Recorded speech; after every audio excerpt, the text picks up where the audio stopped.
पाकिस्तान या कोई भी कंट्री सक्सेसफुल है और लोग देख रहे हैं कि ये आगे की तरफ बढ़ रही है, इनकी इकोनॉमी जो है इस वक्त मेरे ख्याल 5th नंबर पर है और कहा जा रहा है कि 3rd पर आ जाएंगे या 2nd पर आ जाएंगे।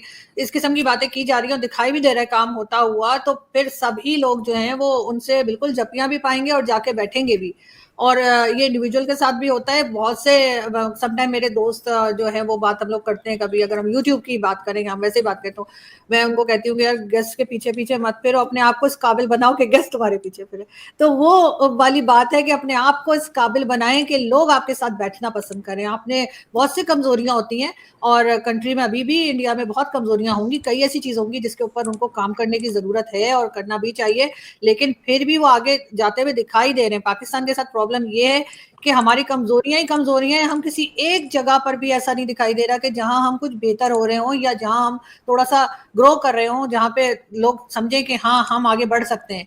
इस वजह से लोग हमें बात नहीं करते। हमारे साथ दोस्त तो सर कोई होता नहीं, कंट्री कंट्री की दोस्त कभी नहीं होती है, सब बिजनेस चलता है। आपके ख्याल से अगर इंडिया में कोई इन्वेस्टमेंट कर रहे हैं लोग, चाहे वो सऊदी अरब हो, चाहे कश्मीर में करें या किसी भी एरिया में इंडिया के करें, तो वो इसी बेस पे करेंगे ना कि उनको रिटर्न भी मिलेगा। वो कोई सोशल वर्क तो नहीं कर रहे कि वो पैसा लगाते जाए, उनका पैसा डूबता जाए, जो कि पाकिस्तान में होता है कि वो पैसा लगाते भी हैं तो वापस नहीं आता। कई कंपनीज, इंटरनेशनल कंपनीज या मल्टीनेशनल कंपनीज जो है वो इंडिया में है लेकिन पाकिस्तान में नहीं है। उसकी मेन रीजन यही है कि एक तो यहाँ से उनका पैसा उनको वापस नहीं मिलेगा, जो लगाया है वो भी नहीं बचेगा, और उसके बाद सिक्योरिटी का भी मसला रहेगा। लेकिन इंडिया में या बांग्लादेश में या किसी और कंट्री में उनको ऐसा नहीं है। तो हमें सबसे पहले अपने आप को सही करना होगा ना, बजाय हम ये कहें कि यार वो तो हमारा दोस्त था, वो तो उधर चला गया। दोस्त उधर ही जाएगा जिधर उसको ये लगेगा कि उसका फायदा है, या उसको कम से कम नुकसान तो नहीं होगा अगर फायदा ना हो। हम्म, ये तो बात सही है मैडम। ये मोहम्मद बिन सलमान हो या बाकी लोग हों, ये सोचते तो हैं ना कि भाई हमें तो इंडिया से फ़ायदा अब मिल रहा है। तो ये एक इम्पैक्ट तो है। और इसमें एक वो लग भी रहा है। मैडम, आपको क्या लगता है कि ये ऋषि सोनक को देख के, प्लस अजय बंगा को देख के, और जो कि गीता जो है, क्या नाम है उनका, IMF वाली, उनको देख के ये सारे लोग इंडिया को रिप्रेजेंट कर रहे हैं।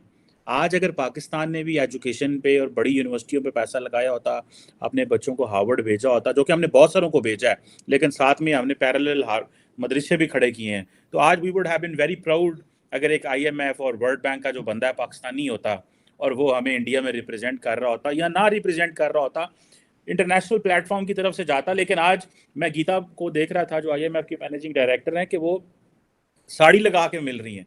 तो डोंट यू थिंक ये द इन्वेस्टमेंट ऑन राइट, ये एक मैसेज है पाकिस्तानी पेरेंट्स के लिए कि the investment on right direction for your kids can make you one day proud rather than investment on जिहाद एंड गन्स?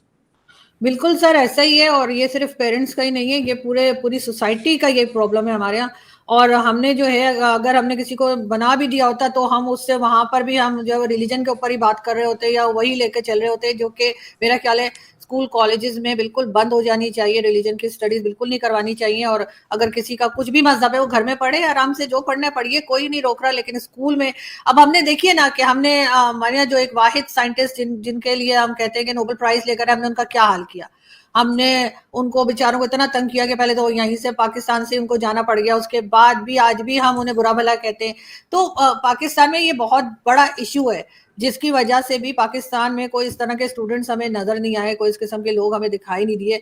अब मैंने तो ये तक सुना है कि कई मतलब कुछ एक दो लोगों ने जो चैनल पर आते हैं उन्होंने ये तक बताया कि जब वो किसी और दूसरे पाकिस्तानी चैनल्स पे जाते हैं, मैं आपकी बात हरगिज नहीं कर रही, लेकिन कुछ पाकिस्तानी यूट्यूबर्स आपको पता है कि काफी निकले हैं, वो कहते हैं मैं वहां जाता हूँ तो वो मुझे कहते हैं कि आप मुसलमान क्यों नहीं हो जाते। मैंने कहा यार कमाल है, मतलब आप वहां पे एक शो करने के लिए गए तो आपको कलमा पढ़ा रहे। तो अब माइंड सेट इस किस्म का है लोगों का। तो ऐसे लोग आगे नहीं बढ़ते सर। दुनिया में कोई कहीं भी देख लीजिए जहां पे इतना ज्यादा आप रिलीजन को लेके चलते हो और आप ना साइंस पढ़ें ना कुछ और स्टडीज करें, और उसको आप एक मदरसे, पूरा पाकिस्तान एक बड़ा सा मदरसा बन गया है। जैसे हमारे यहाँ से लोग कहते हैं ना कि कश्मीर एक जेल बन गया है। हमारे अभी जो प्राइम मिनिस्टर आए उनका कहना था कि जी कश्मीर जो है वो दुनिया की सबसे बड़ी जेल है, पता नहीं ये उनको किसने बताया है। लेकिन इसी तरह से पाकिस्तान जो है एक बहुत बड़ा मदरसा है, और इसमें जो है आपको सिर्फ और सिर्फ इसी किस्म के लोग दिखाई देंगे और इसी किस्म के लोगों से आपका वास्ता पड़ेगा। बहुत थोड़े लोग हैं जो शायद इस तरह की सोच रखते हो जिसमें आप बात कर रहे हैं या मैं बात कर रही हूँ। लेकिन ज्यादातर लोग तो ऐसे नहीं है। हर वक्त आपको ऐसा ही लगता है कि पता नहीं दूसरा आपके बात के ऊपर क्या रिएक्ट करेगा। ये एक डर, एक खौफ पाकिस्तान के अंदर रहता है। तो ऐसे लोग सर कहीं नहीं पहुंचते, ना वर्ल्ड बैंक में, ना किसी और मल्टीनेशनल कंपनीज में, ना कहीं बाहर सीओ वीओज लगते हैं। ये काम जो है ये मोमिनों के लिए नहीं है। मोमिनों के लिए तो बस यही है कि बस ठीक है, अपनी ये दुनिया जो है वैसे ही है, थोड़े टाइम के लिए आए और बस उधर की तैयारी करो, और उधर की तैयारी आपको पता है कैसे होती है। क्या देखें, इंडिया के अंदर मोटिवेशन है कि चीन आगे निकल गया, पीछे जाना है, ठीक है जी।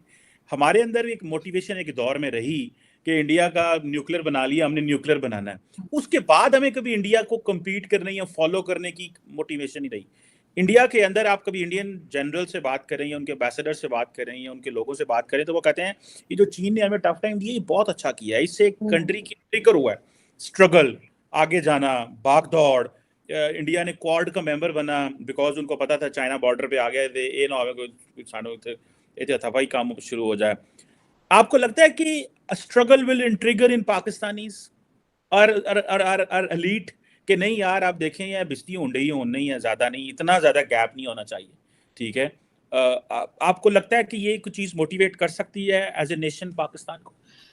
देखिए सर, कंपैरिजन तो कहीं से नहीं बनता, कितनी भी कोशिश कर लें उस लेवल तक तो नहीं जा सकते, लेकिन बहरहाल कोशिश करनी चाहिए और सॉरी कॉपी भी करना चाहिए। मैं तो कहती हूँ इंडिया को कॉपी करें, जो भी वो लोग कर रहे हैं, चाहे वो G20 हो, चाहे ब्रिक्स हो या SCO या और बहुत सारी चीजें, एजुकेशन सिस्टम है और कई दूसरी चीजें उनकी, खास तौर पे उनकी अगर सिविलियन गवर्नमेंट को देख लें, ठीक है, उनके ऊपर भी तनकीद होती है, लोग कहते हैं कि ये सही नहीं कर रहे, अपोजिशन भी है, सब है, लेकिन फौज बीच में नहीं आती। उनके आर्मी चीफ का कहीं आपको स्टेटमेंट दिखाई नहीं देता। मैंने तो बल्कि ट्विटर पे लिखा भी था, पता नहीं ऑफिस आते भी हैं या नहीं, इसलिए कि हमारे तो आर्मी चीफ का हर रोज एक स्टेटमेंट आ रहा होता है।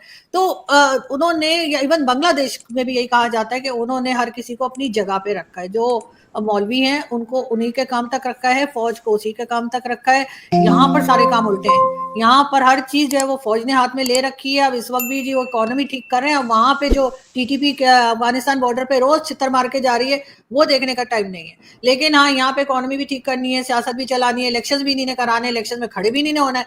तो ये चीजें सर ऐसी हैं जो मैंने इंडिया में कम से कम मैंने नहीं देखी, अगर किसी और ने देखी हो तो मुझे करेक्ट कर सकते हैं, लेकिन उनसे हमें सीखना पड़ेगा। हमारे जो पहले पाकिस्तान में थोड़ी बहुत मूवीज बना करती थी, अब तो खैर नहीं बनती, तो उस वक्त भी बड़े अच्छे हमारे एक आर्टिस्ट होते थे, उमर शरीफ साहब, तो वो कहने लगे, उनसे किसी ने कहा कि पाकिस्तान में मूवीज अच्छी नहीं बनती हैं और इंडिया में देखे, तो उन्होंने कहा नहीं जी, हमारी एक फिल्म जो है वो इंडिया की 5 फिल्मों के बराबर है। तो किसी ने कहा वो कैसे? कहते हैं हम उनकी 5 फिल्में देखकर एक पिक्चर बना देते हैं।